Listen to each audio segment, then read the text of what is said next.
दोस्तों, स्वागत है आप सभी का मेरे YouTube channel online study with Ritika Juekar में। तो दोस्तों, अगर आप मेरे चैनल पर नए हो तो प्लीज़ मेरे चैनल को सब्सक्राइब करो और साथ ही साथ बेल आइकन को दबाना न भूलिएगा ताकि मेरे आने वाली हर नई वीडियो की नोटिफिकेशन आपको मिलती रहे। तो आज मैं आपके लिए कहानी लेके आई हूँ जो कि प्रमोशन कहानी है और उसके लेखक जो है वह ओम प्रकाश वाल्मीकि जी हैं। ओम प्रकाश वाल्मीकि जी का जो जन्म था वह 30 जून 1950 को ग्राम बरला, जिला मुजफ्फरनगर, उत्तर प्रदेश में हुआ था। उनका बचपन सामाजिक और आर्थिक कठिनाई से बीता था। उन्होंने एमए तक की पढ़ाई की, जिसके दौरान उन्होंने बहुत सारी कठिनाइयों का सामना किया। वाल्मीकि जी कुछ समय के लिए महाराष्ट्र में भी थे।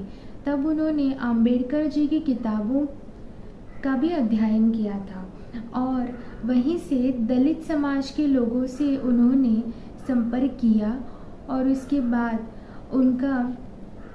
वहीं से दलित साहित्यिक लेखन की प्रेरणा उनको वहीं से मिली थी।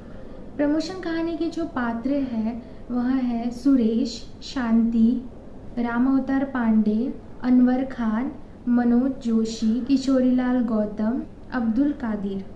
हम प्रमोशन कहानी में जो है 5 विषयों को देख सकते हैं: दलित समस्या, मार्क्सवादी विचारधारा, मजदूर यूनियन समस्या, गरीबी, नेतागिरी।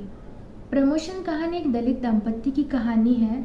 सुरेश को लगता है कि नौकरी में तरक्की और पैसे कमाने से वह बड़ा आदमी बनकर समाज में जो है लोगों की नज़रों में ऊपर उठ जाए, उसे दलित होने की वजह से समाज में अपमानित ना होना पड़े। लेकिन उसकी पत्नी जो शांति थी वह हमेशा सुरेश के सपनों को सच्चाई का आईना दिखाती रहती थी। समाज में दलित उत्पीड़न की स्थिति को लेखक ने सजीवता से दिखाया गया है और समाज में फैली जात पात को इस कहानी के माध्यम से सभी के सामने लाने का प्रयास किया है।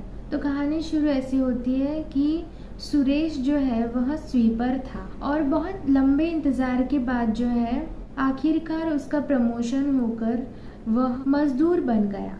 वह बहुत खुश था कि वह मजदूर बनने के बाद, क्योंकि उसे लगने लगा था कि वह अब मजदूर बन गया है तो उसकी जिंदगी बदल जाएगी, उसे अपने पूरे परिवार के साथ सम्मान मिलेगा। और वह अपने प्रमोशन की बात जो है बताने के लिए एक मिठाई का डब्बा लेके अपने घर बीवी के पास दौड़ता चला जाता है। उसकी बीवी जो है वह बात सुन के खुश तो होती है, लेकिन उसके मन सुरेश के जो सपने के प्रति जो है वह गहरा संदेह भर लेती, जिसे जानकर सुरेश उस पे गुस्सा भी कर देता है। वह अपने मजदूर होने की खुशी में बहुत बड़ा जश्न करना चाहता है, लेकिन वह गरीब होने के कारण या फिर उसके पास मतलब उसकी स्थिति जो आर्थिक दशा वह उसका हाथ पकड़ लेती है। सुरेश अपने प्रमोशन की बात जो वो सबको बताना चाहता है, इसीलिए वह जल्द से जल्द लाल झंडा यूनियन का मेंबर बनना चाहता है, जिसका नेता राम अवतार पांडे है। वह उससे मिलता है और सदस्य बन जाता है। ऐसा करने से उसे बहुत सम्मान और गर्व का अनुभव होता है। वह बहुत मेहनत से यूनियन मेंबर होने के सारे कर्तव्य और जिम्मेदारियां को निभाता है। सुरेश अपने नेता की चालबाजियों से अनजान था और हर सभा में वो दिल जान लगा के सारे काम खुद से करता था। कारखानों में यूनियन मेंबरों की अलग ही राजनीति चलती थी। कुछ मजदूर टूटकर अपना अलग पीला झंडा यूनियन बना लेते थे। लाल झंडा यूनियन और पीला झंडा यूनियन, इसमें हमेशा तनाव होते रहते थे। दोनों यूनियन में एक दूसरे के मेंबरों को तोड़कर अपने पार्टी में घुसाने की होड़ लगी रहती थी।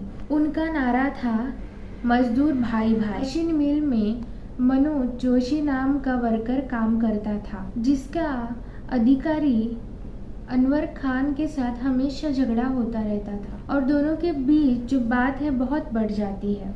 मनोज पर जो है वह अनवर खान जो है मारपीट का आरोप भी लगाता है और उसे नौकरी से निकलवाने की भी कोशिश करता है। और लाल झंडे के सचिव जो थे राम अवतार पांडे, उनको अपनी यूनियन की शाख बढ़ाने के लिए यह मौका बहुत अच्छा लगा। जैसे कहते हैं ना कि अगर दो झगड़ रहे हो तो तीसरा उसका फायदा उठाता है, तो राम अवतार जो थे वही काम यहाँ पर कर रहे थे। वह इस विवाद को और बढ़ाता है और उसे ठंडा करने का काम भी वही करता है। और उसके बाद जो है प्रशासन और मिल का मालिक जो होता है उनका रुख देखकर वह धरने की घोषणा कर देता है। सुरेश जो है अपने नेता की बात सुनकर और मनोज के खिलाफ होने वाले अत्याचार को जोश में आकर जो है धरना प्रदर्शन का जो हर एक काम था वह अकेला सुरेश कर देता है। टेंट लगवाने से लेकर जो है जोशीले नारों तक सभी कामों में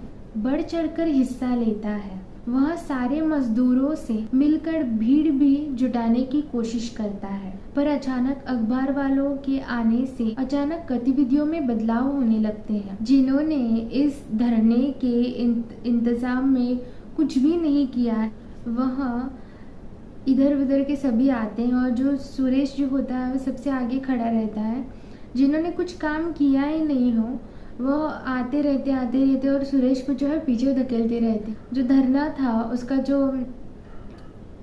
वह नारेबाजी या फिर जो बैनर लगाए थे, मानो ऐसे लगता था कि इन सारे लोगों ने किया है। मजेदार बात तो ये है कि ये जब पत्रकार वाले आए थे तो फोटो खींचने के लिए, तब कहीं ना कहीं सुरेश को लगता था कि जो मेरे नेता है राम अवतार मुझे बुलाएंगे और साथ में फ़ोटो खींचेंगे, लेकिन ऐसा कुछ हुआ नहीं है।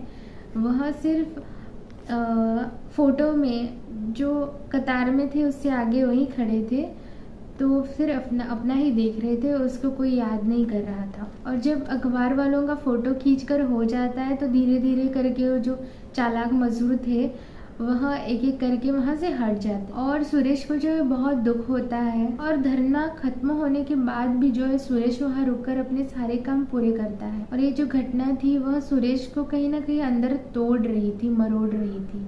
वो बहुत दुखी था कि उसने इतना सब कुछ किया था, लेकिन उसे मतलब उसके जो काम किया था उसी को किसी ने प्रोत्साहन नहीं दिया था। और अगले दिन जो है वह अखबार के फ्रंट पेज पे देखता है कि राम अवतार के साथ वो जो सारे चालाक मजदूर थे उनका भी फोटो आया है, लेकिन उसमें जो है सुरेश नहीं दिखाई देता है। जिसने इतना सब कुछ तामझाम किया है धरने का वही नहीं है उस फोटो में, लेकिन सारे मजदूर थे वो थे और उसके नेता थे राम अवतार। और धरने का इंतजाम करके जब थककर घर आता है सुरेश, तब शांति उससे पूछती है कि अगर सुरेश के साथ कुछ गलत हो गया तो क्या सारे मजदूर उसका कल मतलब साथ देंगे। ये सुनकर ना सुरेश को बड़ा गुस्सा आता है।